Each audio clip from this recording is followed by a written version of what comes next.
Une robe vintage, une lettre cachée et de sombres secrets de millionnaires. Découvrez ce que la jeune femme a lu dans la lettre qui a changé leur vie pour toujours. Mais avant, n'oubliez pas de vous abonner à la chaîne pour plus d'histoires d'amour et d'émotions comme celle-ci. Le soleil de l'après-midi filtrait à travers les fenêtres poussiéreuses de la friperie Souvenir d'antan, projetant une lueur dorée sur les portants chargés de vêtements vintage. Marie Dupont, une jeune assistante éditoriale de 28 ans, parcourait les allées étroites d'un œil attentif, ses mains glissant doucement sur les tissus. Elle était à la recherche de la robe parfaite pour le mariage de sa meilleure amie, Sophie, qui aurait lieu dans 2 semaines. Marie soupira, repoussant une mèche de cheveux bruns qui s'obstinait à tomber devant ses yeux. Elle avait déjà visité plusieurs boutiques dans le centre de Paris, mais aucune pièce ne l'avait conquise. La friperie était son dernier espoir avant de recourir à une location hors de prix qui compromettrait son budget serré. Alors qu'elle fouillait un portant particulièrement prometteur, ses doigts touchèrent quelque chose de différent. Le tissu était doux et glissant, avec un éclat subtil qui captiva immédiatement son attention.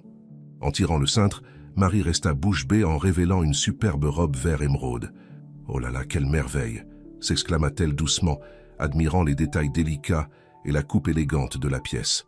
Sans hésiter, Marie emporta la robe dans la cabine d'essayage improvisée au fond du magasin. En l'enfilant, elle eut l'impression qu'elle avait été faite sur mesure pour elle.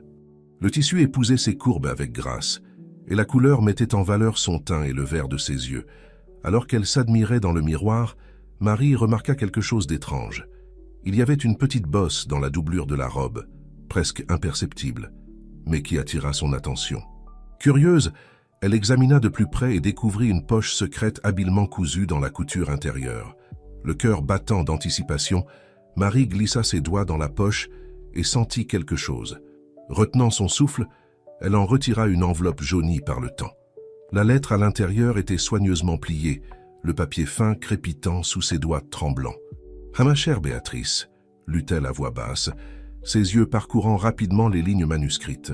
Au fur et à mesure qu'elle absorbait le contenu de la lettre, le visage de Marie pâlit.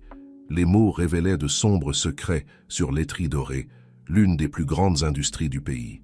L'auteur de la lettre, qui se présentait comme Charles Mercier, fondateur de l'entreprise, avouait une série d'actes répréhensibles qui avaient propulsé la croissance de l'entreprise.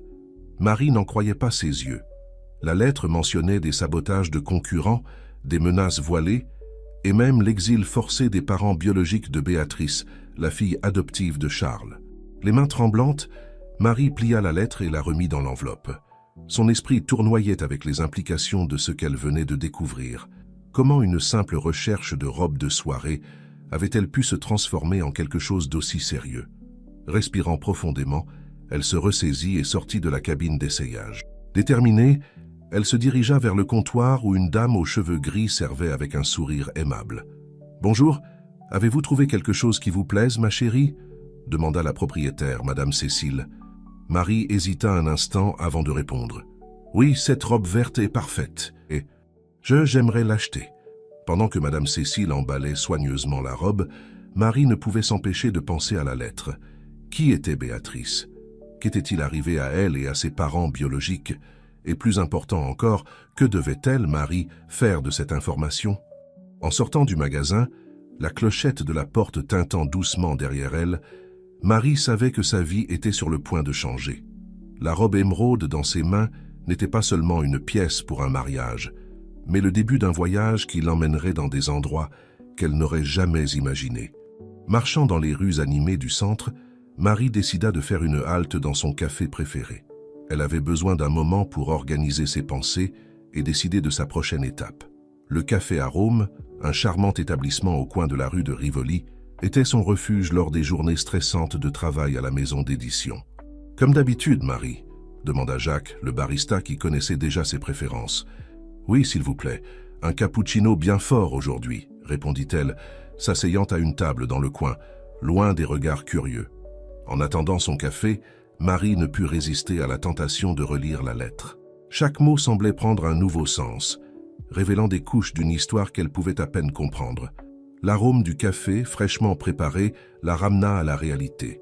Remerciant Jacques, elle prit une gorgée, laissant le liquide chaud calmer ses nerfs. C'est alors qu'une idée commença à se former dans son esprit. En tant qu'assistante éditoriale, Marie avait accès à des ressources de recherche et des contacts dans le monde journalistique. Peut-être pourrait-elle utiliser ces outils pour en apprendre davantage sur l'histoire derrière la lettre. Sortant son ordinateur portable de son sac, elle commença à faire quelques recherches préliminaires sur Laiterie Dorée et son fondateur, Charles Mercier. Les premières pages de résultats ne montraient que des informations d'entreprise standard et quelques articles élogieux sur la croissance de l'entreprise. Mais Marie savait que la vérité se cache souvent au-delà de la première page de recherche. Avec une détermination renouvelée, elle décida qu'elle irait au fond de cette histoire, quoi qu'il en coûte. Alors que le soleil se couchait lentement sur Paris, projetant des ombres allongées dans les rues, Marie fit une promesse silencieuse. Elle découvrirait la vérité sur Béatrice et sa famille et ferait tout son possible pour corriger les erreurs du passé. Rangeant son ordinateur portable et la précieuse lettre, Marie quitta le café avec un nouveau but. La robe émeraude, désormais chargée d'une signification bien plus grande qu'elle n'aurait pu l'imaginer, était le début d'un voyage qui promettait de changer non seulement sa vie, mais potentiellement celle de beaucoup d'autres. D'un pas décidé, elle se dirigea vers le métro, son esprit traçant déjà les prochaines étapes de son enquête. Ce qui avait commencé comme une simple recherche d'une robe de soirée s'était transformé en une mission de justice et de rédemption. Alors que les lumières de la ville commençaient à scintiller dans la nuit tombante, Marie savait qu'elle était sur le point de plonger dans des eaux profondes et potentiellement dangereuses. Mais le poids de la vérité dans son sac et la détermination dans son cœur la poussaient en avant vers une destination encore incertaine, mais sans aucun doute transformatrice. Le jour se leva gris sur Paris, comme si le ciel reflétait l'inquiétude que Marie ressentait depuis la découverte de la lettre. Elle avait à peine dormi, son esprit rempli de questions sans réponse et de scénarios hypothétiques. En arrivant à la maison d'édition où elle travaillait, Marie essaya de garder son sang-froid, mais ses collègues remarquèrent rapidement que quelque chose était différent. « Tout va bien, Marie ? On dirait que tu as vu un fantôme », commenta Thomas, son collègue de travail, pendant qu'elle préparait son café dans la petite cuisine. Marie força un sourire. « Ça va, j'ai juste mal dormi. L'anxiété pour le mariage de Sophie, tu sais comment c'est. » Mentir n'était pas dans la nature de Marie, mais elle savait qu'elle ne pouvait pas partager la vérité. Du moins, pas encore. S'asseyant à son bureau, elle alluma son ordinateur et, entre ses tâches habituelles, commença à rechercher plus en profondeur Laiterie Dorée et son fondateur, Charles Mercier. Au fil de la matinée, Marie découvrit que l'entreprise avait une histoire de croissance impressionnante. Fondée dans les années 1960 par Charles Mercier et son associé, Albert Fontaine, Laiterie Dorée était passée d'une petite usine dans la campagne normande à l'un des plus grands conglomérats du secteur dans le pays. Cependant, plus Marie creusait, plus elle réalisait qu'il y avait des lacunes dans l'histoire officielle. Certaines petites entreprises qui concurrençaient Laiterie Dorée au début semblaient avoir mystérieusement disparu du marché, sans explication claire. « Marie, peux-tu relire ce manuscrit pour moi ?» La voix de sa patronne, Claire, la ramena à la réalité. « Bien sûr, Claire. Désolé, j'étais concentrée sur une recherche. » Claire sourit, compréhensive. « D'accord. N'oublie pas tes tâches principales, d'accord ?» Marie acquiesça, sentant une pointe de culpabilité. Elle aimait son travail à la maison d'édition et ne voulait pas que son enquête personnelle interfère avec ses responsabilités. Mais quelque chose en elle la poussait à continuer, comme si le destin avait mis cette lettre entre ses mains pour une raison. Pendant le déjeuner, Marie décida de faire un pas audacieux. Utilisant ses contacts dans l'édition, elle obtint le numéro de téléphone d'un journaliste d'investigation respecté, Luc Almeida. Le cœur battant, elle composa le numéro. « Allô ? Luc Almeida à l'appareil », répondit une voix grave à l'autre bout de la ligne. « Bonjour, Luc. Je m'appelle Marie Dupont. Je suis assistante éditoriale chez Éditions Nouveaux Horizons. J'ai une histoire qui pourrait vous intéresser. » Il y eut une pause de l'autre côté. « Quel genre d'histoire ?» Marie prit une profonde inspiration avant de répondre. « C'est à propos de Laiterie Dorée. J'ai des informations qui suggèrent que la croissance de l'entreprise n'a peut-être pas été aussi propre qu'il n'y paraît. » L'intérêt de Luc fut immédiatement éveillé. « Intéressant. Vous avez des preuves ? J'ai une lettre, une confession en fait, du fondateur de l'entreprise lui-même. » La conversation avec Luc dura plus d'une demi-heure. Le journaliste posa plusieurs questions, dont certaines auxquelles Marie ne savait pas répondre. À la fin, ils convinrent de se rencontrer en personne le lendemain pour qu'ils puissent examiner la lettre. En raccrochant le téléphone, Marie ressentit un mélange de soulagement et d'appréhension. Elle avait fait le premier pas concret dans son enquête, mais elle savait aussi qu'elle entrait en territoire inconnu et potentiellement dangereux. Le reste de la journée de travail passa dans un flou. Marie essayait de se concentrer sur ses tâches, mais son esprit revenait sans cesse à la lettre et à ce qu'elle pourrait découvrir avec l'aide de Luc. À la fin de la journée, elle décida de faire un arrêt à la bibliothèque publique avant de rentrer chez elle. Si elle allait rencontrer un journaliste d'investigation, elle devait être mieux préparée. Dans la section des archives de journaux anciens, Marie commença à rechercher des articles sur laiterie dorée des années 1960 et 1970. C'est alors qu'elle trouva quelque chose d'intriguant.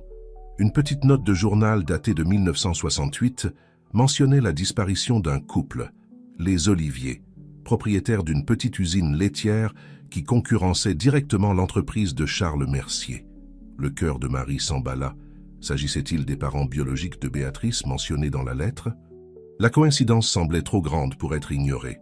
Absorbée par sa recherche, Marie remarqua à peine les heures passées. Quand elle regarda enfin l'horloge, elle réalisa qu'il était déjà plus de 9 heures du soir. La bibliothèque était sur le point de fermer. Rassemblant ses notes et faisant des copies des articles les plus pertinents, Marie quitta le bâtiment, la tête pleine de nouvelles informations et théories. Le puzzle était loin d'être complet, mais elle sentait qu'elle était sur la bonne voie.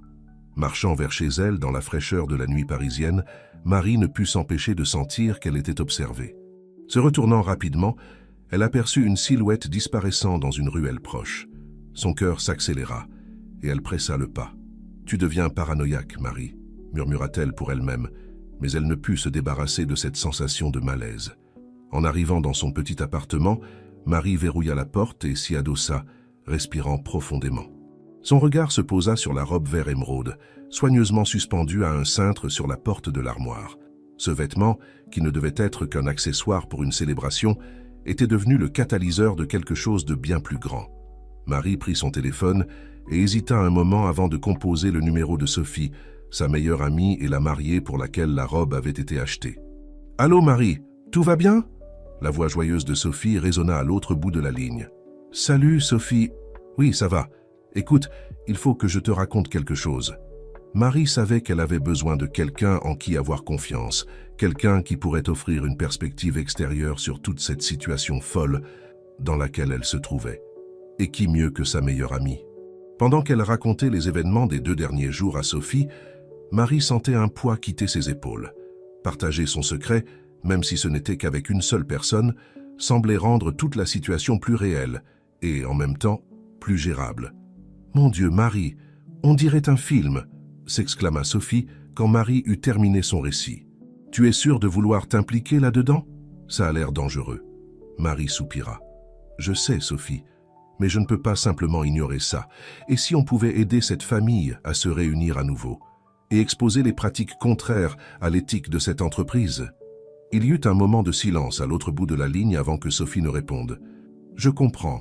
Juste, fais attention, d'accord? Et tiens-moi au courant. Si tu as besoin d'aide, je suis là. » Après avoir raccroché, Marie se sentit plus légère et déterminée. Demain serait un nouveau jour, avec sa rencontre avec Luc et, espérons-le, de nouvelles découvertes. Alors qu'elle se préparait à dormir, Marie jeta un dernier regard à la robe verte. Qui aurait cru qu'un vêtement pourrait changer autant sa vie en si peu de temps? Avec cette pensée, elle s'endormit, rêvant de secrets cachés et de vérités attendant d'être révélés. L'aube apporta avec elle un mélange d'anxiété et de détermination pour Marie. Elle avait convenu de rencontrer Luc Almeida, le journaliste d'investigation, dans un café discret du quartier du Marais. Avec la lettre soigneusement rangée dans son sac, Marie sortit de chez elle plus tôt que d'habitude, ses yeux attentifs à tout mouvement suspect autour d'elle. Le café Énigme était un endroit confortable, caché dans une rue latérale, loin de l'agitation de l'avenue principale. Marie arriva la première et choisit une table au fond, d'où elle pouvait observer l'entrée. Quelques minutes plus tard, un homme d'âge moyen avec des lunettes à monture épaisse et un blazer usé entra, son regard parcourant l'environnement, jusqu'à trouver Marie. « Marie Dupont ?» demanda-t-il, tendant la main. « Luc Almeida », Ravi de vous rencontrer en personne. Marie hocha la tête, serrant sa main. Merci d'être venu, monsieur Almeida. S'il vous plaît, appelez-moi Luc, sourit-il en s'asseyant. Alors vous avez une histoire pour moi.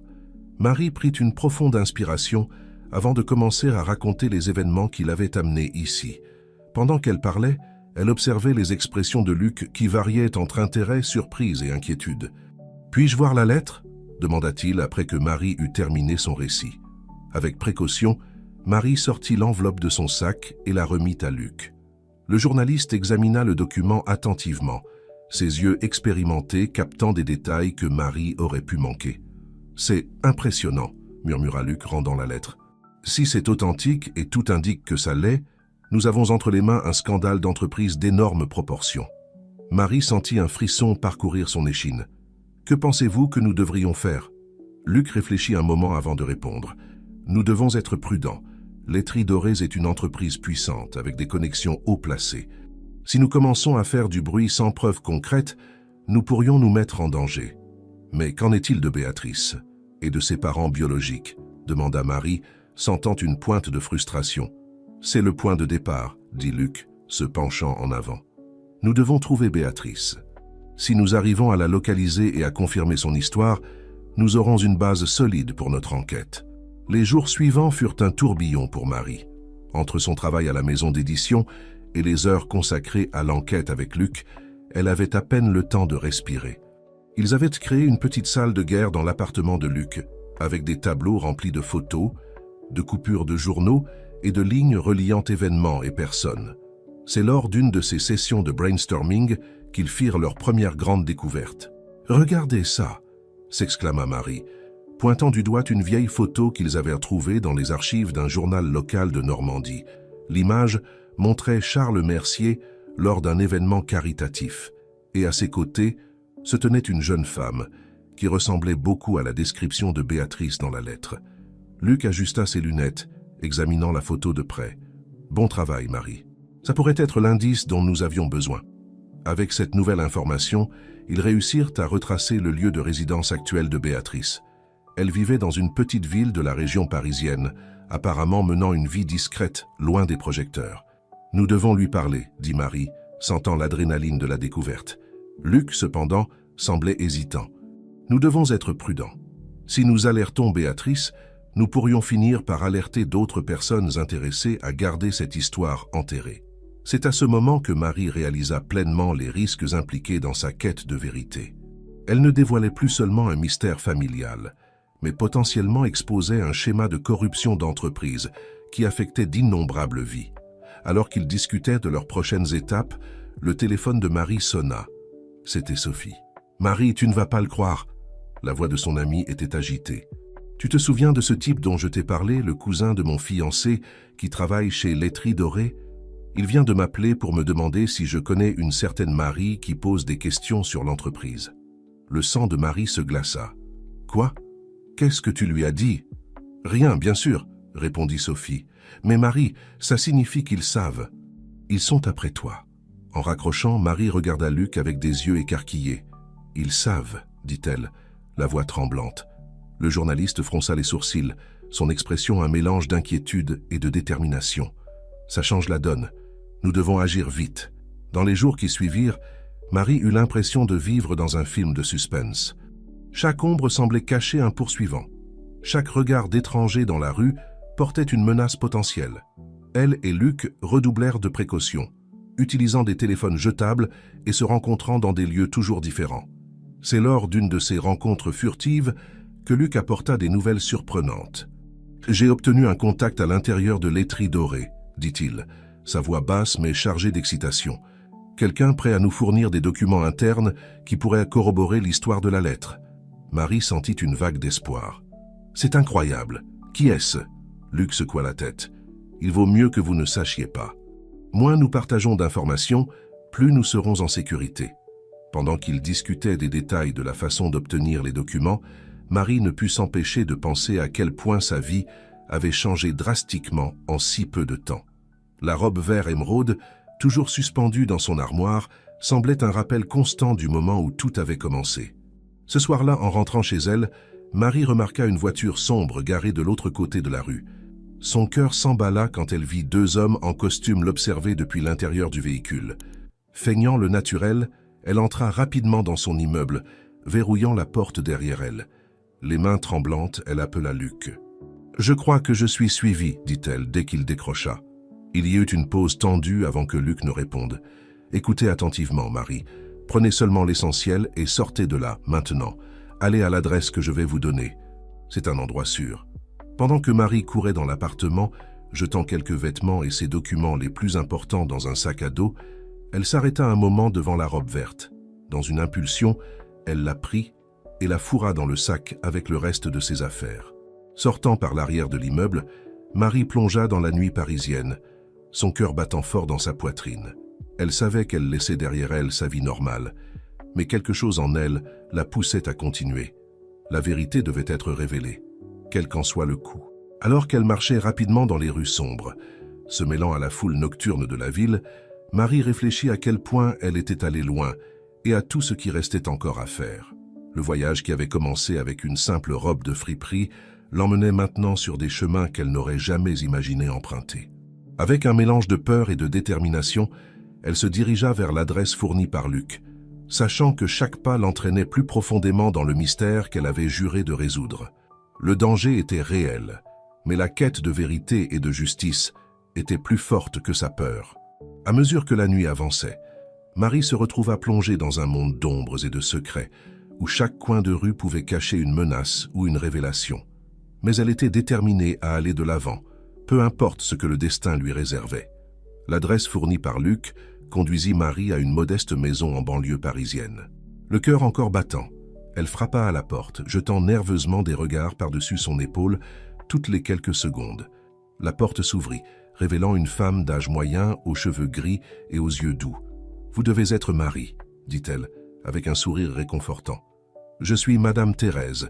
Luc m'a prévenu que vous viendriez. »« Entrez, ma chère. » L'intérieur de la maison était accueillant, avec des meubles anciens et l'arôme de café fraîchement préparé dans l'air.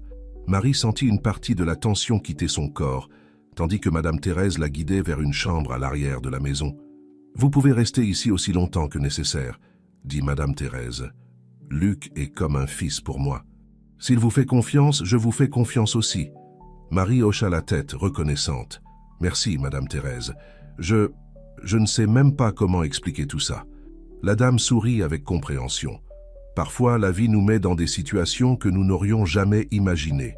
L'important est de suivre notre cœur et de faire ce qui est juste. Cette nuit-là, allongée dans un lit étranger, Marie réfléchit à la façon dont sa vie avait été bouleversée en si peu de temps. Elle sortit la robe verte de son sac à dos, passant ses doigts sur le tissu doux. Il était difficile de croire que quelque chose d'aussi beau ait pu déclencher tant d'événements tumultueux. Le lendemain matin, Luc apparut à la maison de Madame Thérèse. Son visage montrait des signes de fatigue, mais ses yeux brillaient de détermination. « Nous avons une piste sur le lieu où se trouvent les parents biologiques de Béatrice, » annonça-t-il, étalant quelques documents sur la table de la cuisine. Marie se pencha pour examiner les papiers. « Comment avez-vous obtenu ça ?»« Mon contact chez Laiterie Dorée, » expliqua Luc. Apparemment, l'entreprise a gardé des registres détaillés de toutes les personnes qu'elle considérait comme des menaces au fil des ans. Parmi les documents se trouvait un rapport daté de 1968, mentionnant un couple, Anne et Jean Olivier, qui avait été neutralisés après avoir porté des accusations contre l'entreprise. Le rapport indiquait qu'ils avaient été forcés de quitter le pays, se réinstallant en Suisse. « Mon Dieu !» murmura Marie, sentant un nœud dans son estomac. « Ils l'ont vraiment fait. Ils ont détruit la vie de ces gens. » Luc hocha gravement la tête. Et ils n'étaient pas les seuls. Il y a des dizaines de cas similaires ici. Des familles entières dont les vies ont été ruinées par l'avidité de Laiterie Dorée. Pendant qu'ils examinaient les documents, le téléphone de Luc sonna. Il répondit, son expression devenant de plus en plus sérieuse au fur et à mesure que la conversation progressait. « C'était mon contact, dit-il après avoir raccroché. Les choses se compliquent dans l'entreprise. Il semble que notre enquête n'ait pas passé inaperçue. Ils essaient de découvrir qui fuit les informations. » Marie sentit un frisson parcourir son échine. « Que faisons-nous maintenant ?» Luc prit une profonde inspiration avant de répondre. « Je pense qu'il est temps de confronter Béatrice directement. Elle pourrait être notre meilleure chance d'exposer toute la vérité. Dans les jours qui suivirent, Marie et Luc planifièrent soigneusement comment aborder Béatrice. Ils ne pouvaient pas simplement se présenter à sa porte. Cela pourrait l'effrayer, ou pire, alerter les mauvaises personnes. C'est Madame Thérèse qui suggéra une solution. « Pourquoi ne pas utiliser la robe comme introduction ?» proposa-t-elle pendant le dîner. Après tout, c'est ainsi que tout a commencé, n'est-ce pas? L'idée était brillante dans sa simplicité. Ils élaborèrent un plan pour que Marie s'approche de Béatrice lors d'un événement caritatif qu'elle fréquentait régulièrement, en utilisant la robe verte comme point de connexion. Le soir de l'événement, Marie se regarda dans le miroir, ne reconnaissant presque pas la femme qu'elle voyait reflétée. La robe verte lui allait parfaitement, mais ses yeux portaient un poids qui n'existait pas quelques semaines auparavant. « Vous êtes magnifique », dit Madame Thérèse, ajustant le collier de Marie. « Et plus important encore, vous faites ce qui est juste. » Le cœur battant, Marie entra dans la salle de l'événement. Ses yeux parcoururent l'environnement jusqu'à ce qu'ils se posent enfin sur une élégante femme d'âge moyen, dont le visage ressemblait incroyablement à celui de la photo qu'ils avaient trouvée. Respirant profondément, Marie s'approcha. « Excusez-moi, dit-elle, sa voix tremblant légèrement. « Êtes-vous Béatrice Mercier ?» La femme se retourna, ses yeux s'écarquillant en voyant Marie. « Oui, c'est moi. Et cette robe ?» Marie sourit nerveusement. « C'est à ce sujet que j'aimerais vous parler. En réalité, c'est à propos de bien plus que juste la robe. » Les heures suivantes furent une montagne russe émotionnelle. Dans un coin discret de la salle, Marie raconta toute l'histoire à Béatrice. La lettre trouvée dans la robe, l'enquête, les découvertes sur ses parents biologiques.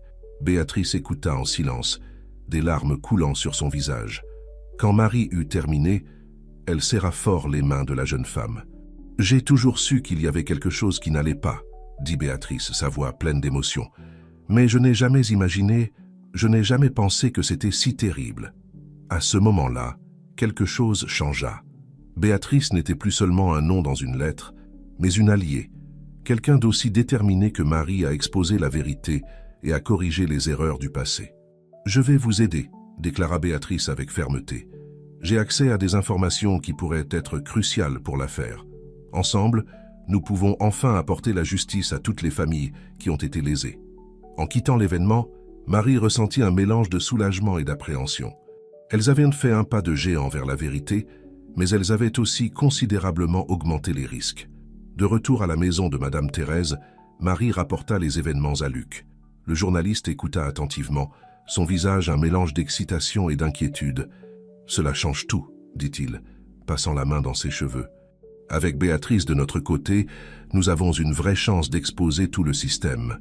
Mais cela signifie aussi que nous entrons sur un territoire encore plus dangereux. » Cette nuit-là, allongée dans son lit temporaire, Marie réfléchit à quel point elle était allée loin. Ce qui avait commencé avec une simple robe de friperie s'était transformé en un voyage aux proportions inimaginables. Alors que le sommeil l'enveloppait enfin, Marie se demanda ce que le destin lui réservait encore. Une chose était certaine, il n'y avait plus de retour en arrière. Elle était déterminée à suivre ce chemin jusqu'au bout, peu importe à quel point il pourrait être difficile ou dangereux. À l'extérieur, les lumières de Paris clignotaient dans l'obscurité, comme des étoiles lointaines, guidant le chemin vers la vérité qui restait à venir. Les jours qui suivirent la rencontre avec Béatrice furent un tourbillon d'activités. Marie, Luc et leur nouvel allié travaillaient sans relâche, rassemblant des preuves et reliant les points d'une conspiration qui s'étendait sur des décennies. Béatrice s'avéra être une source inestimable d'informations. En tant que fille adoptive de Charles Mercier, elle avait accès à des documents et des souvenirs qui comblaient de nombreuses lacunes dans l'enquête. Cependant, chaque nouvelle découverte semblait apporter avec elle un poids émotionnel encore plus lourd. « J'ai toujours su que mon père adoptif était un homme complexe, » dit Béatrice un soir, alors que les trois étaient réunis dans le salon de Madame Thérèse. « Mais je n'ai jamais imaginé l'étendue de ses actions. » Marie posa une main réconfortante sur l'épaule de Béatrice. « Vous n'êtes responsable de rien de tout cela. En fait, votre courage pour nous aider est admirable. » Luc, qui examinait quelques documents, leva soudainement la tête. « J'ai trouvé quelque chose. Il semble que les Olivier, les parents biologiques de Béatrice, ne soient pas allés en Suisse comme nous le pensions initialement. »« Quoi ?» Béatrice se pencha en avant, anxieuse. « Où sont-ils allés alors ? Selon ce rapport, poursuivit Luc, ils ont été envoyés en Belgique. Apparemment, Laiterie Dorée avait des connexions là-bas qui pouvaient garantir que le couple reste hors du chemin. Marie sentit un frisson parcourir son échine. Hors du chemin? Qu'est-ce que cela signifie exactement? Luc secoua la tête, son expression sombre. Je ne suis pas sûr, mais ça ne sonne pas bien du tout. Béatrice se leva brusquement, ses yeux brillants d'un mélange de détermination et de peur. Nous devons les trouver. S'il y a une chance que mes parents biologiques soient encore en vie. C'est risqué, avertit Luc. Sortir du pays maintenant pourrait alerter les mauvaises personnes. Marie, cependant, pouvait voir le besoin dans les yeux de Béatrice. C'était une quête à laquelle elle pouvait s'identifier, la recherche de réponses, d'origine, de vérité. Et si j'y allais, suggéra Marie, se surprenant elle-même par cette offre. Luc la regarda avec inquiétude. « Marie, vous prenez déjà beaucoup de risques. Je ne peux pas vous demander de faire ça. »« Vous ne me le demandez pas, répondit-elle fermement. Je me porte volontaire. De plus, je suis la personne la moins susceptible d'éveiller les soupçons. Pour tout le monde, je ne suis qu'une assistante éditoriale en voyage d'affaires. » Après des heures de débat et de planification minutieuse, il fut décidé que Marie irait en Belgique. Luc utiliserait ses contacts pour organiser des documents et une couverture convaincante, tandis que Béatrice fournirait tous les détails dont elle pourrait se souvenir sur ses parents biologiques. La veille de son départ, Marie était dans sa chambre temporaire, pliant quelques vêtements pour les mettre dans sa valise. Ses yeux se posèrent sur la robe vert émeraude, soigneusement suspendue dans l'armoire. « Je pense que tu mérites une place dans la valise », murmura-t-elle, caressant le tissu doux. « Après tout, tu as tout commencé. » Il y eut un doux coup à la porte, et Madame Thérèse entra, portant une tasse de thé.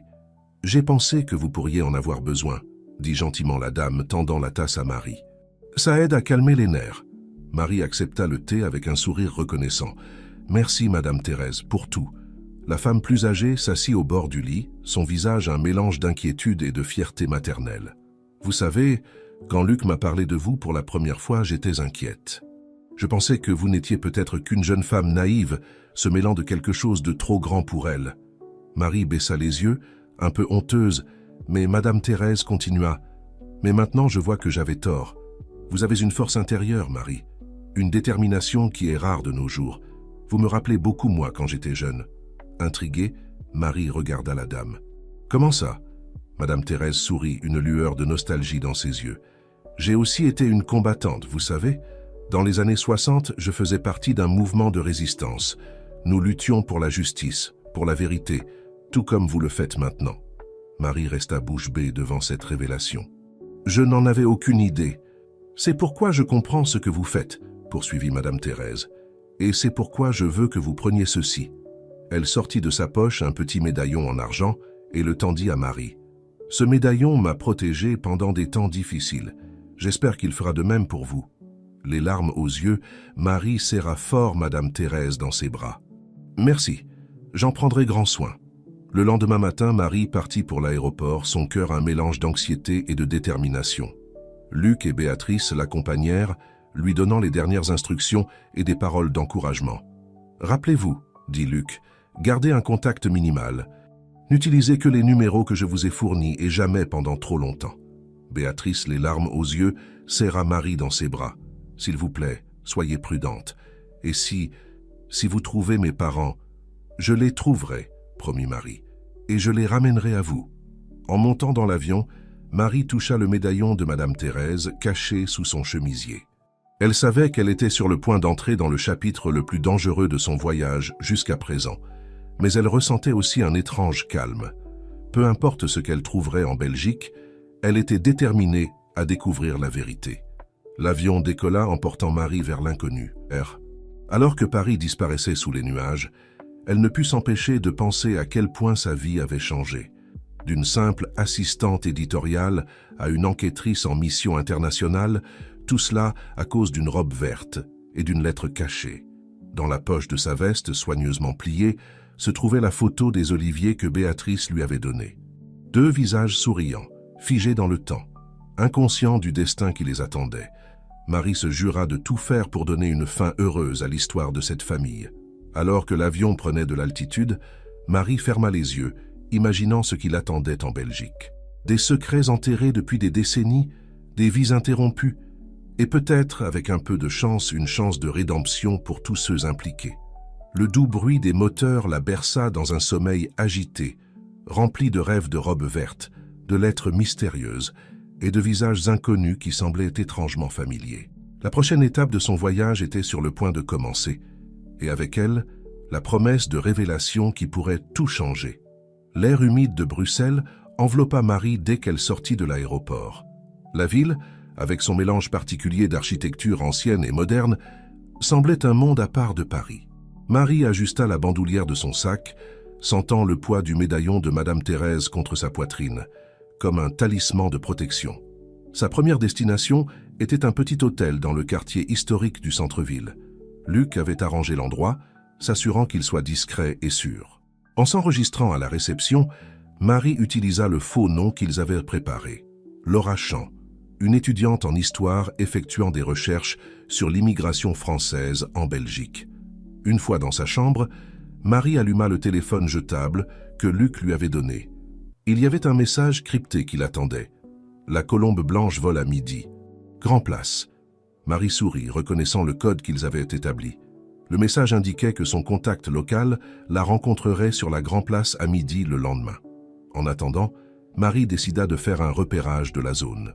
Les rues pavées et les bâtiments historiques du centre-ville racontaient des histoires silencieuses de siècles passés. À chaque coin de rue, chaque place, elle imaginait les oliviers marchands, vivant une vie forcée en exil. Le lendemain matin, à midi précis, Marie était assise sur un banc de la Grand Place, feignant de lire un guide touristique. Ses yeux, cependant, scrutaient constamment les alentours. « La vue de l'hôtel de ville est magnifique, n'est-ce pas ?» dit une voix à côté d'elle. Marie se tourna pour voir un homme d'âge moyen, aux cheveux grisonnants et au sourire aimable. Il portait un nœud papillon bleu, le signal que Luc avait mentionné. « Oui, c'est splendide », répondit Marie, utilisant la phrase convenue. L'homme s'assit à côté d'elle, gardant les yeux sur l'hôtel de ville. « Je m'appelle Alexandre. Luc m'a parlé de votre recherche. » Dans les minutes qui suivirent, Alexandre fournit à Marie des informations cruciales. Les oliviers étaient effectivement arrivés à Bruxelles en 1968, s'installant dans un quartier appelé XL. Pendant des années, ils avaient vécu sous de faux noms, craignant toujours d'être découverts. « Le dernier enregistrement que nous avons d'eux, » dit Alexandre, baissant la voix, « date de 1985. Après cela, ils ont simplement disparu. » Le cœur de Marie s'affaissa. « Disparu? Comment ça ?» Alexandre haussa les épaules. C'est comme s'ils s'étaient évaporés. Aucun enregistrement, aucune trace, mais... Il hésita. Il y a des rumeurs. Quel genre de rumeurs? Marie se pencha, anxieuse. On dit qu'ils auraient pu déménager dans une petite ville appelée Namur. Apparemment, il y avait une communauté de Français exilés là-bas. Avec cette nouvelle piste, Marie plongea encore plus profondément dans son enquête. Dans les jours qui suivirent, elle fouilla les archives, parla avec d'anciens résidents et suivit chaque petit indice qui se présentait. Un après-midi, alors qu'elle visitait un café fréquenté par des expatriés français, Marie entendit une conversation qui fit bondir son cœur. « Vous vous souvenez de ce couple français? Ceux qui avaient la petite ferme aux alentours de Namur ?» disait une vieille dame à son amie. « Ah, les oliviers, » répondit l'autre. « Des gens bien. Dommage qu'ils aient dû partir si soudainement. » Marie faillit renverser sa tasse de café. Rassemblant son courage, elle s'approcha des dames. « Excusez-moi, » dit-elle en français. « Je n'ai pas pu m'empêcher d'entendre. Vous connaissiez les oliviers ?» Les dames la regardèrent avec surprise, mais sourirent bientôt, heureuses de rencontrer une compatriote. « Ah oui, ma chère, » répondit la première. « Anne et Jean, ils vivaient dans une jolie petite ferme à environ 20 kilomètres de Namur. Mais c'était il y a des années. Que leur est-il arrivé ?» demanda Marie, essayant de contenir son anxiété. La seconde dame fronça les sourcils. C'était étrange. Un jour ils étaient là, le lendemain ils étaient au parti. Ils ont tout laissé derrière eux. Certains disent qu'ils sont retournés en France, d'autres... Elle s'arrêta, regardant nerveusement autour d'elle. D'autres quoi? Insista Marie. D'autres disent qu'ils ont été forcés de fuir à nouveau, que quelqu'un les avait retrouvés. Le cœur battant, Marie remercia les dames et sortit précipitamment du café. Elle devait immédiatement informer Luc et Béatrice. Utilisant une cabine téléphonique, Marie passa un rapide appel au numéro sécurisé que Luc lui avait fourni. « J'ai trouvé une piste solide, dit-elle rapidement. Namur, une ferme. Mais il semble qu'ils aient dû fuir à nouveau. Compris, répondit Luc, sa voix tendue. Marie, soyez prudente. Nous avons des raisons de croire que Laiterie Dorée a peut-être découvert notre enquête. Béatrice a remarqué des mouvements étranges dans l'entreprise. Marie sentit un frisson parcourir son échine. Que dois-je faire? Continuez à enquêter, mais soyez extrêmement prudente. Et Marie, si les choses deviennent dangereuses, sortez de là immédiatement. Après avoir raccroché, Marie prit une profonde inspiration, sentant le poids de la situation. Elle était si proche de découvrir la vérité, mais le danger semblait se rapprocher de tous côtés. Déterminée à suivre la piste jusqu'au bout, Marie loua une voiture et partit pour Namur, le lendemain matin. Le paysage de la campagne belge était à couper le souffle, avec ses collines verdoyantes et son ciel bleu infini. Mais Marie remarquait à peine la beauté qui l'entourait, son esprit concentré sur sa mission. En arrivant aux alentours de Namur, Marie commença à poser des questions sur l'ancienne ferme des Oliviers. Après des heures de recherches infructueuses, un vieux fermier reconnut enfin la description. « Ah oui, la ferme des Français », dit-il, pointant vers une route de terre. « C'est à environ 5 kilomètres par là, mais elle est abandonnée depuis des années. » Le cœur battant, Marie suivit les indications. La route serpentait entre les collines, jusqu'à ce que finalement, dans un virage, elle la vit. Une vieille ferme, partiellement recouverte de végétation. Garant la voiture, Marie marcha lentement vers la maison. Le silence n'était brisé que par le chant occasionnel des oiseaux et le bruissement des feuilles dans le vent. La porte d'entrée était verrouillée, mais une fenêtre latérale céda facilement. Avec précaution, Marie entra dans la maison abandonnée.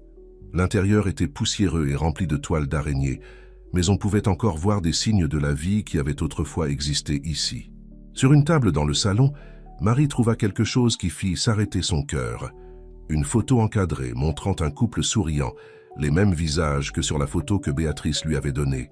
C'était, sans aucun doute, Anne et Jean-Olivier. D'une main tremblante, Marie prit la photo. C'est alors qu'elle remarqua quelque chose d'étrange. Derrière le cadre, il y avait une petite enveloppe. Soigneusement, elle l'ouvrit. À l'intérieur, il y avait une lettre datée d'il y a seulement 5 ans. « Chère Béatrice », commençait la lettre. Marie n'en croyait pas ses yeux. C'était une lettre des Oliviers à leur fille. Ils étaient vivants, du moins jusqu'à récemment. Absorbée par sa lecture, Marie ne remarqua pas immédiatement le bruit d'une voiture qui approchait. Quand elle l'entendit enfin, son sang se glaça. Des pas lourds s'approchèrent de la maison. Rapidement, elle glissa la lettre dans son sac et chercha un endroit pour se cacher. Alors qu'elle se blottissait derrière une vieille armoire, Marie entendit des voix masculines entrer dans la maison. « Tu es sûr que quelqu'un est venu ici récemment ?» dit une voix. « Absolument », répondit une autre. « Et je parie que je sais qui c'était. Cette journaliste française devient trop curieuse. » Marie couvrit sa bouche pour étouffer sa respiration. Il savait pour elle. D'une manière ou d'une autre, Laiterie Dorée avait découvert son enquête et l'avait suivie jusqu'ici. Pendant que les hommes fouillèrent la maison, Marie savait qu'elle était piégée. Son seul espoir était qu'ils ne la trouvent pas et partent bientôt. Le soleil commençait à se coucher, projetant de longues ombres à travers la maison abandonnée. Marie, toujours cachée, serrait le médaillon de Madame Thérèse, priant silencieusement pour un miracle. La nuit tombait sur la ferme abandonnée, et avec elle, l'incertitude de ce que le destin réservait à Marie et à la vérité qu'elle était si près de révéler. Le silence dans la vieille ferme était oppressant, brisé seulement par les pas lourds des hommes qui fouillaient les lieux. Marie, toujours cachée derrière l'armoire, osait à peine respirer. Son cœur battait si fort qu'elle craignait qu'il puisse être entendu. « Il n'y a personne ici », dit l'une des voix, frustrée. « Peut-être sommes-nous arrivés trop tard. »« Continuez à chercher », ordonna l'autre voix, plus autoritaire. « Il doit y avoir un indice de ce que cette journaliste a découvert. » Marie serra son sac contre sa poitrine, consciente de la précieuse lettre qu'elle avait trouvée. Si on la découvrait maintenant, tout serait perdu. Les minutes s'étiraient comme des heures. Marie sentait ses jambes s'engourdir à cause de sa position inconfortable, mais elle n'osait pas bouger. Enfin, après ce qui sembla une éternité, elle entendit les hommes sortir de la maison. « Nous allons surveiller l'endroit, » dit l'un d'eux. « Si elle revient, nous serons prêts. » Ce n'est que lorsque le bruit de la voiture s'éloignant disparut complètement que Marie osa sortir de sa cachette. Ses jambes tremblaient, en partie à cause de la peur, en partie à cause du long moment passé immobile. Elle savait qu'elle devait sortir de là immédiatement. Avec la plus grande prudence, Marie se faufila hors de la maison, restant dans les ombres. Sa voiture était là où elle l'avait laissée, mais elle semblait maintenant dangereusement exposée. Le cœur dans la gorge, elle démarra le moteur et partit, gardant les phares éteints aussi longtemps que possible. Ce n'est que lorsqu'elle fut à plusieurs kilomètres de distance que Marie s'autorisa à respirer de soulagement. Mais son esprit était loin d'être tranquille. Les hommes savaient qui elle était. Laiterie Doré était à ses trousses. Et, plus importante encore, elle avait entre les mains une lettre qui pourrait tout changer. En conduisant vers Bruxelles, Marie fit un arrêt dans une station-service isolée. Utilisant la cabine téléphonique, elle passa un appel rapide à Luc. « Ils savent, dit-elle dès qu'il décrocha. Laiterie Doré, ils m'ont suivi jusqu'ici. »« Mon Dieu, Marie !» La voix de Luc était chargée d'inquiétude. « Vous allez bien ? Vous devez sortir de là tout de suite. »« Je vais bien, j'ai réussi à m'échapper, » la rassura-t-elle. « Et Luc, j'ai trouvé quelque chose.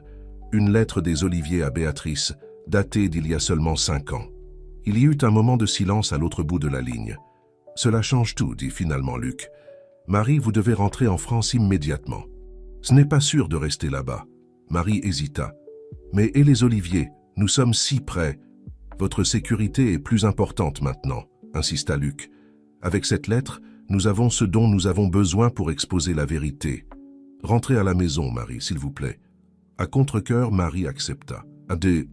Après avoir raccroché, elle resta quelques instants à observer la nuit étoilée de Belgique, sentant le poids de la responsabilité sur ses épaules.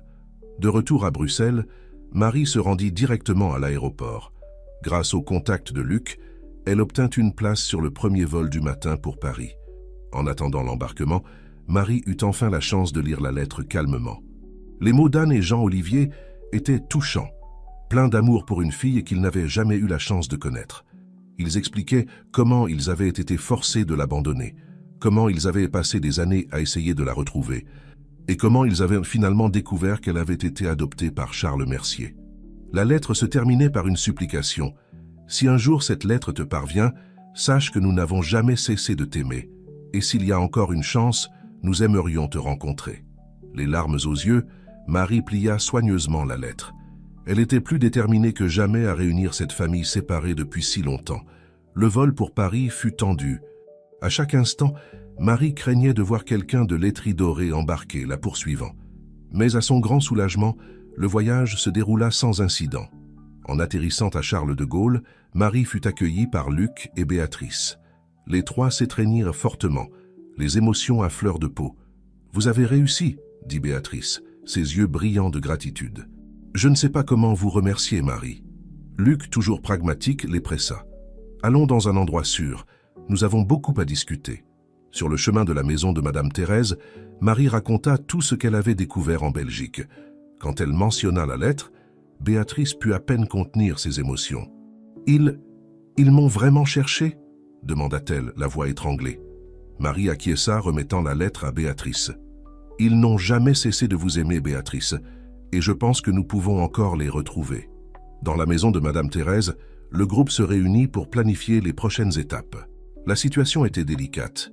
Ils avaient des informations cruciales, mais Laiterie Doré était clairement prête à aller loin pour les empêcher. « Nous devons agir vite, » dit Luc. « Utiliser les médias à notre avantage avant qu'ils ne puissent nous réduire au silence. » Béatrice, qui avait passé la dernière heure à lire et relire la lettre de ses parents biologiques, regarda le groupe avec détermination. « Je suis prête à raconter mon histoire.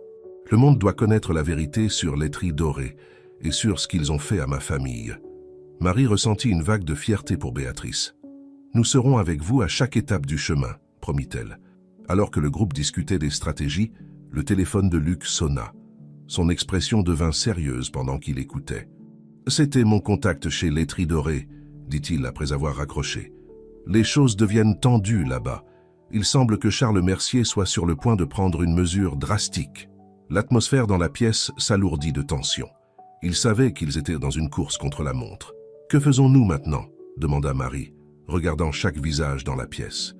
Luc prit une profonde inspiration avant de répondre. « Je pense qu'il est temps de confronter Charles Mercier directement. » Béatrice pâlit. « Vous voulez dire parler à mon père adoptif ?» C'est risqué, admit Luc, mais ça pourrait être notre meilleure chance de résoudre cela sans plus de dommages. Marie prit la main de Béatrice, lui donnant une pression réconfortante. Vous n'avez pas à faire ça si vous ne le voulez pas. Nous trouverons un autre moyen. Béatrice resta silencieuse un moment, les yeux fixés sur la lettre de ses parents biologiques. Finalement, elle leva les yeux, une nouvelle détermination sur son visage. Non, dit-elle fermement, je dois le faire. Pour moi, pour mes parents biologiques et pour toutes les autres familles qui ont pu être affectées par les actions de Laiterie Dorée. La décision était prise. Ils allaient confronter Charles Mercier, l'homme au centre de toute cette intrigue. Marie ressentit un mélange de peur et d'excitation. Après des semaines d'enquête, de secrets et de dangers, ils étaient sur le point d'affronter la vérité en face. Alors que le groupe se préparait pour la confrontation qui pourrait tout changer, Marie ne put s'empêcher de penser à comment tout avait commencé. Avec une simple robe verte dans une friperie. Le destin, réalisa-t-elle, travaille parfois de manière mystérieuse. La nuit tombait sur Paris, et avec elle la promesse d'une nouvelle aube. Une aube qui pourrait apporter justice, rédemption et peut-être la réunion d'une famille séparée depuis longtemps. L'aube se leva sur Paris avec un mélange d'appréhension et de détermination, planant sur le groupe réuni dans la maison de Madame Thérèse. Marie, Luc, Béatrice et Madame Thérèse prenaient leur café en silence, chacun perdu dans ses propres pensées sur ce qui allait venir. Béatrice, en particulier, semblait lutter avec ses émotions. Elle tenait la lettre de ses parents biologiques comme si c'était un talisman, ses yeux alternant entre la feuille de papier et l'horizon de la ville par la fenêtre. « Vous êtes sûr de vouloir faire ça ?» demanda doucement Marie, posant une main sur l'épaule de Béatrice. Béatrice acquiesça, une lueur de détermination dans ses yeux. « Je dois le faire. Pour moi, pour mes parents biologiques et pour toutes les autres familles qui ont pu souffrir à cause des actions de Laiterie Dorée. » Luc, toujours pragmatique, revoyait le plan une dernière fois. « Rappelez-vous, notre force réside dans la vérité et dans les preuves que nous avons. Charles Mercier peut être puissant, mais il ne peut pas nier les faits. » Madame Thérèse, qui était restée silencieuse jusque-là, parla d'une voix pleine de sagesse. « La vérité a son propre pouvoir, mes chers.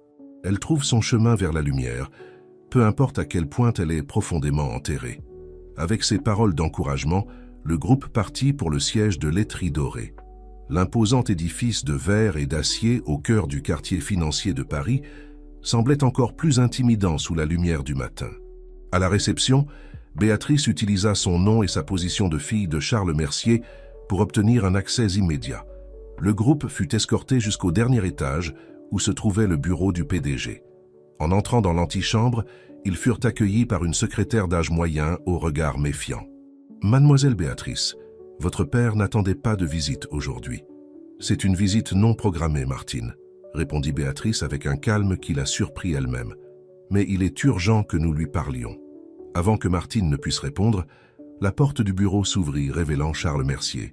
C'était un homme grand, aux cheveux gris et aux yeux perçants, qui semblait évaluer chaque personne dans la pièce en quelques secondes. « Béatrice ?» dit-il, sa voix un mélange de surprise et de prudence.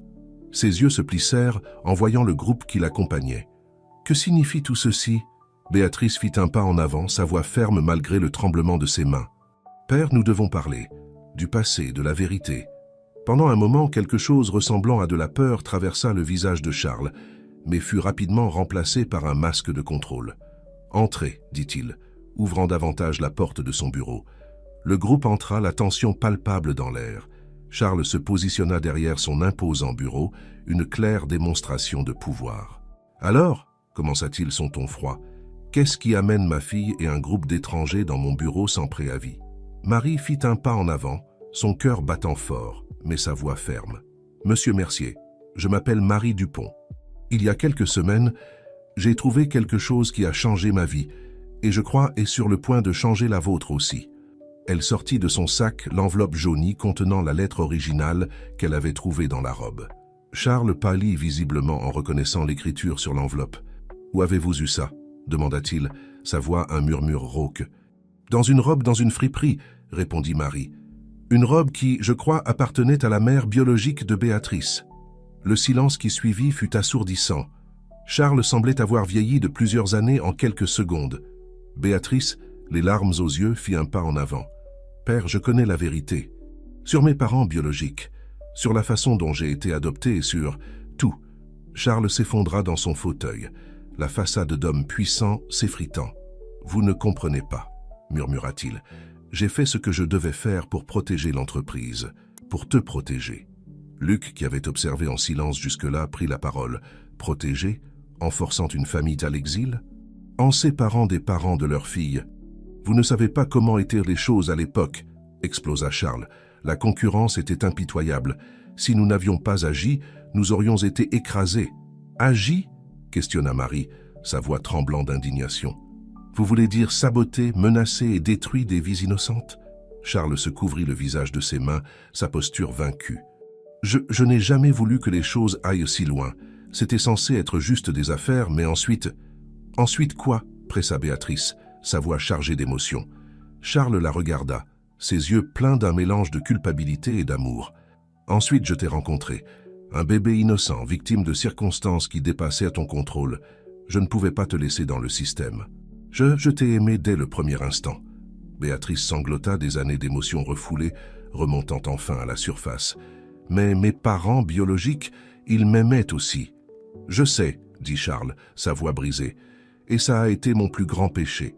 Séparer une famille par avidité et par peur. » Le silence qui suivit fut brisé par le léger bruit du papier qu'on déplie. Béatrice avait sorti la lettre de ses parents biologiques de sa poche. « Ils n'ont jamais cessé de me chercher, » dit-elle, sa voix tremblante. « Ils n'ont jamais cessé de m'aimer. » Charles regarda la lettre, le poids de ses actions clairement visible sur son visage vieilli. « Je ne savais pas. Je pensais qu'ils étaient passés à autre chose, qu'ils avaient commencé une nouvelle vie. » Marie fit un pas en avant, sa voix douce mais ferme. « Monsieur Mercier, il est encore temps de réparer les choses, de faire ce qui est juste. » Charles regarda chaque visage dans la pièce, son expression un mélange de défaite et, pour la première fois, d'espoir. « Que voulez-vous que je fasse ?» Luc prit la parole, sa voix professionnelle mais compatissante. « D'abord, la vérité doit éclater. Toutes les familles affectées par les actions de laiterie dorée méritent de savoir ce qui s'est passé et de recevoir une compensation. » Béatrice, essuyant ses larmes, ajouta « Et je veux retrouver mes parents biologiques. Je veux les connaître, comprendre mon histoire. » Charles hocha lentement la tête, le poids de décennies de secrets se soulevant enfin de ses épaules. « Vous avez raison. Il est temps d'affronter les conséquences de mes actions. » Il se leva, marchant vers la fenêtre qui offrait une vue panoramique de Paris. « J'ai passé tellement de temps à construire cet empire, pensant que je protégeais un héritage. Mais quel genre d'héritage est construit sur des mensonges et de la souffrance ?» Se tournant vers le groupe, Charles semblait avoir pris une décision. « Je vais convoquer une conférence de presse, aujourd'hui même. Le monde saura la vérité sur laiterie dorée, peu importe le coût pour moi ou pour l'entreprise. » Marie ressentit une vague de soulagement et de triomphe. Ils avaient réussi. La vérité allait enfin éclater. Pendant que Charles passait les appels nécessaires, Béatrice s'approcha de Marie, la serrant fort dans ses bras. « Merci, » murmura-t-elle, « de ne pas avoir abandonné, d'avoir lutté pour la vérité. » Marie rendit l'étreinte, des larmes d'émotion dans ses yeux. « C'est à ça que servent les amis, » répondit-elle doucement.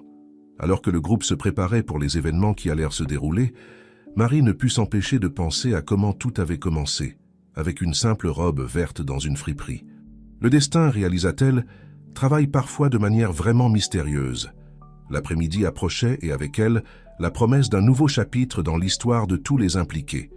Un chapitre de vérité, de rédemption et peut-être de guérison pour des blessures ouvertes depuis longtemps. L'auditorium de laiterie dorée était bondé. Des journalistes de tout le pays s'entassaient, caméra en position, stylo prêt.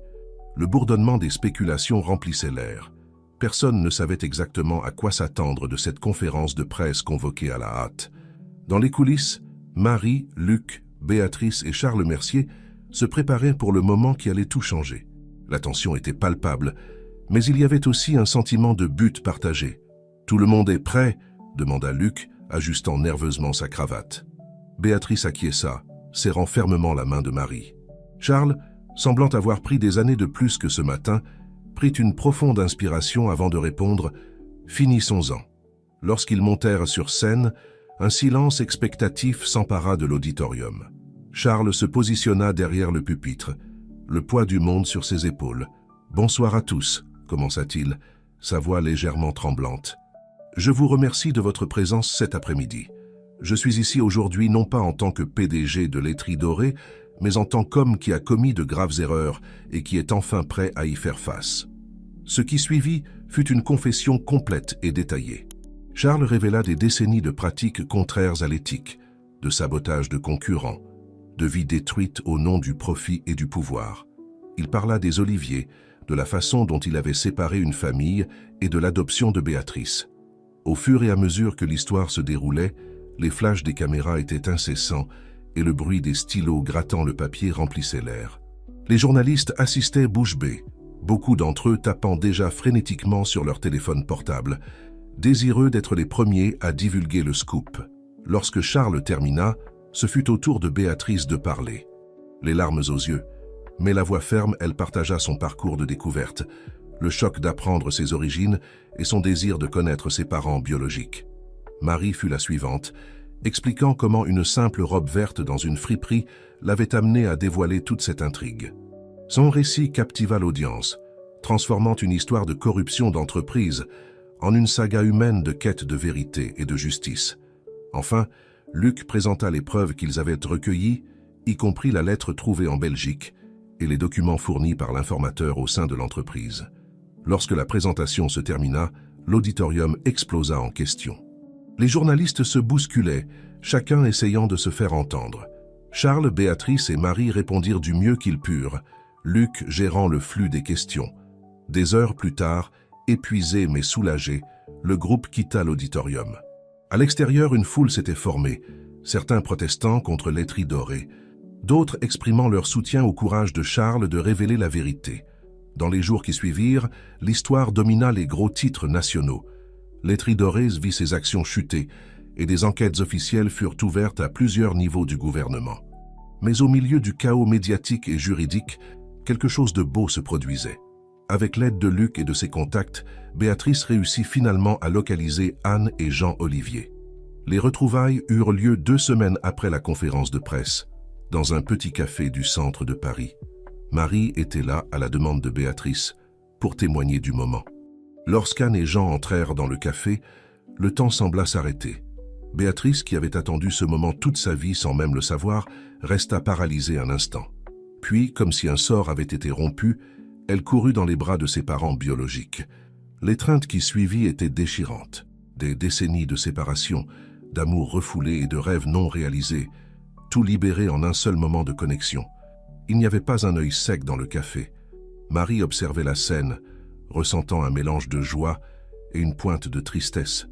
Elle pensa à Charles, qui avait choisi de ne pas être présent, donnant à Béatrice l'espace pour ce moment crucial. Dans les mois qui suivirent, la vie de tous changea radicalement. Laiterie Dorée passa par une restructuration massive, Charles se retirant de l'entreprise pour faire face aux conséquences juridiques de ses actions passées. Cependant, il travailla aussi sans relâche pour compenser les familles affectées par ses décisions au fil des ans. Béatrice plongea dans un processus de reconnexion avec ses parents biologiques, tout en travaillant pour maintenir une relation avec Charles. Ce n'était pas facile, mais elle était déterminée à construire une famille qui incluait tous ceux qu'elle aimait. Luc vit sa carrière journalistique décoller.